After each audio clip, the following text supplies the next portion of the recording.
says and what the EPA's figures mean. And with that, you had Logan here saying, we have a very big multi-million-dollar filter that filters the water from the state. Water you drink at home, water provided by the state before we make it into Prime. If this claim about PFOs and PFAs is true, what is that saying about your state water? With Logan then adding that the EPA recommends 1 of 3 tactics to remove these chemicals, and Prime does 2 of them, right? And very notably, Logan saying they have samples of every batch of Prime. So if the plaintiff has their production number and comes forward with it, Prime can test their sample. And he closed that video by saying that the company follows every guideline and regulation, and then he issued a threat or a promise. So Tommy the TikTok lawyer, 4 videos in, man, farm those views, get those likes, and get a haircut while you're at it. We'll accept an apology within the next 48 hours, otherwise you're gonna be representing yourself in a miserable courtroom for lying about our brand. Though to that, you actually had Tommy responding today. Yo, Logan, why don't we just go live and talk about this? Do you want to have a discussion, or you just want to threaten me? Which I will say is a very weird reaction to a defamation claim, right? Debate me on live, bro. Which, you know, hasn't happened, and I don't imagine that it would, especially as the responses to Logan's video as well as Tommy's have favored Logan, with many seeming impressed by his defense, whether they like him or not, also saying that he cooked the lawyer. Though Tommy the lawyer had his own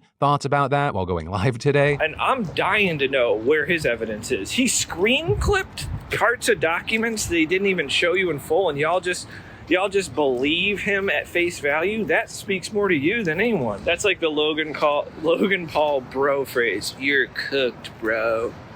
It's like the bro, they're like at the gym right now. You're cooked, bro. Also, I'll say my favorite part of the live stream that I caught before I started recording was that he was equating the people that were criticizing him or going after him in his live chat this is real, to people that criticize Patrick Mahomes while they're just at home on their couches. But ultimately, we're gonna have to wait to see what happens here, because of course, while the court of public opinion is going to continue to play out, this is all connected to real lawsuits and threats of other lawsuits, and they're gonna go through courts. And that is where the really meaningful and interesting stuff's gonna play out. And then we gotta talk about some big old meaty news coming out of Washington today. Because after months of hemming and hawing and just general dysfunction in Congress, some of the biggest and most controversial legislation of the year has finally been signed into law. Because we're talking about a provision that could result in the nationwide ban of TikTok, as well as $95.3 billion in aid for Ukraine, Israel, and Taiwan. Because like I talked about earlier this week, Speaker Johnson, despite opposition from most far-right members of his party, finally just did his job and let the House vote. And notably there, he had the House vote on the aid to each country and the TikTok provision separately to prevent opposition to any one measure from tanking the whole bill. With that legislation then going to the Senate as a single package that required only one up or down vote to pass. And the Senate yesterday voting overwhelmingly to approve it. And notably there, 9 Republicans who opposed a version of this bill back in February changed their minds and they voted yes. And just this morning, Biden officially signed the bill into law and saying the path to my desk was a difficult path. It should have been easier and it should have gotten there sooner. But in the end, we did what America always does. We rose to the moment. It's gonna make America safer. It's gonna make the world safer, and it continues American leadership in the world, and everyone knows it. And so with that said,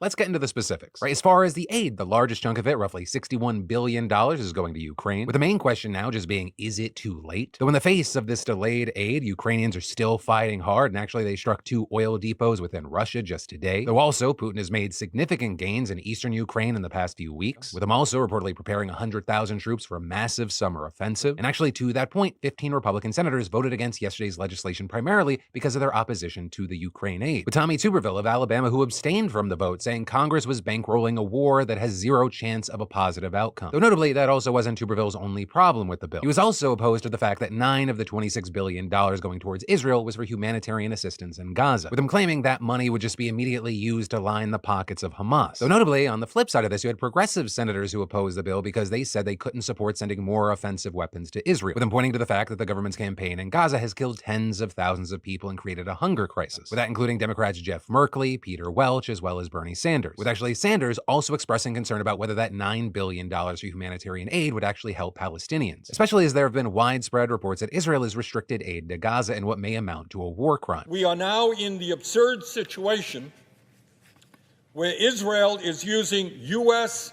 military assistance to block the delivery of U.S. humanitarian aid to Palestinians. If that is not crazy, I don't know what is.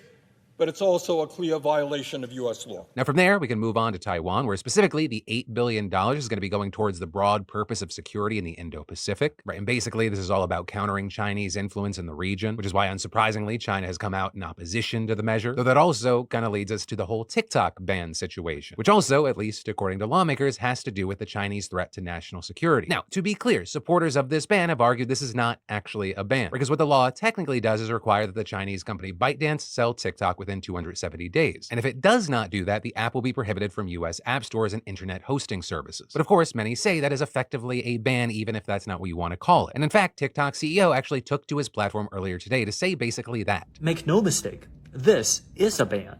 A ban on TikTok and a ban on you and your voice. Them notably going on to say that TikTok would challenge the law in court, and with that, the legal argument against the ban, or the not ban, or whatever the fuck you want to call it, is that it is a clear violation of the First Amendment, right? That's what they're arguing. And with that, some experts say that the company has a real case, with one potential outcome being that the ban is blocked for multiple years while the legal battle plays out. Which is actually why I'll close with this. Sometimes our shows or our videos, they're demonetized, they're suppressed, they just disappear. And now, with the threat of an entire platform possibly just going bye-bye where we have an established audience, it is a great time to mention PhillyD.tv. Not only is it a reliable hub so you can make sure that you get this daily news show on Apple Podcasts, Spotify, or here on YouTube, but also, we just started testing it about a week ago, we now offer a paid subscription so you can get your show that you love every single day at the same time we post here, or even sometimes a little bit before, all ad-free. No pre-rolls, mid-rolls, post-rolls, no burn-ins. Right now, with this soft launch, it's just ad-free shows, and also like you can get an app on your phone that works nice and clean. And to be clear here, no existing content is getting paywalled. This is not what the beginning of that Watcher TV scenario was. The goal, yes, is to eventually provide some behind-the-scenes stuff and other features for subscribers. We're just historically an ad-supported show. We will continue to be an ad-supported show, but also, you know, we have this offering, especially because I've seen a number of people saying, hey,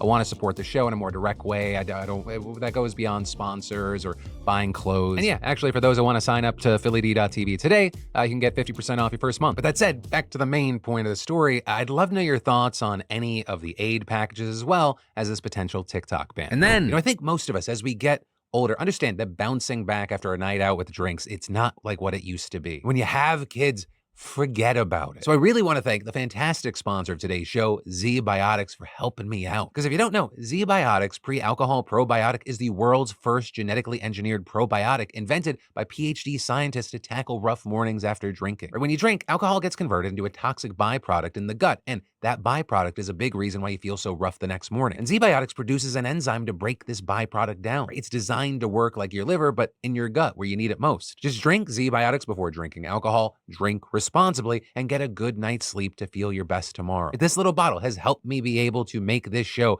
after some Monday night football and Sunday night football and Thursday night football. You know, for those of you that don't consistently go to football games where your team loses, you know, you can make the most out of vacations, weddings, birthdays, reunions, Friday nights, whatever, all by stocking up on pre-alcohol now. Just go to zbiotics.com/DeFranco and use code DeFranco to get 15% off your first order. That's zbiotics.com/DeFranco. Use code DeFranco at checkout for 15% off, and thanks ZBiotics for sponsoring the show. And then, so I'm not expecting to relate to a ton of people here, but I fucking love numbers. AP Statistics was like the only class I actually enjoyed in high school. And not only because numbers have always kind of come easy to me, but because they expose things. When you have data and you do certain things to it, you can see when something's successful or if it exposes red flags. Like, for example, if I asked you, if 9 women undergo IVF treatments that each have a 75% chance of success, what do you think the odds are that every single one of them fails? Also, I'm not a psychopath. You shouldn't be able to do that in your head. But your gut, it probably tells you pretty small chance. And specifically, if you used a calculator, you would find that that comes to a 0.000381% chance. Pretty much the same odds that the Jets will be Super Bowl champions at the beginning of every season. Almost fucking impossible. But that's exactly what happened to these 9 couples who all went to the same clinic in Newport Beach, California, with them saying they used high-grade embryos from Ovation Fertility, one of the largest fertility clinic networks in the country. And so the big question here is, well, then what in the hell went wrong? And well, yesterday we got an answer with their lawyers giving a press conference and dropping this bombshell. Throughout most of the month of January 2024, a laboratory employee wrongly used hydrogen peroxide instead of a sterile solution in an embryo incubator. That hydrogen peroxide killed all of the embryos. These dead embryos were then transferred to Ovation's customers. Obviously, none of them became pregnant. Right? They implanted dead embryos into at least 9 women and possibly dozens in total, according to the lawyers, who are now representing them in a lawsuit against the clinic. And one of these women affected, Brooke Berger, telling her story to People magazine, saying that her first 5 embryos failed and she had the remaining 2 shipped to her new doctor after she and her husband moved to California. But unfortunately for them, that doctor worked with Ovation Fertility. And so while Berger was taking medication that she said gave her nerve pain that she still suffers from today, some fucking idiot was allegedly giving her only remaining embryos a scrub-a-dub-dub with what may as well have been battery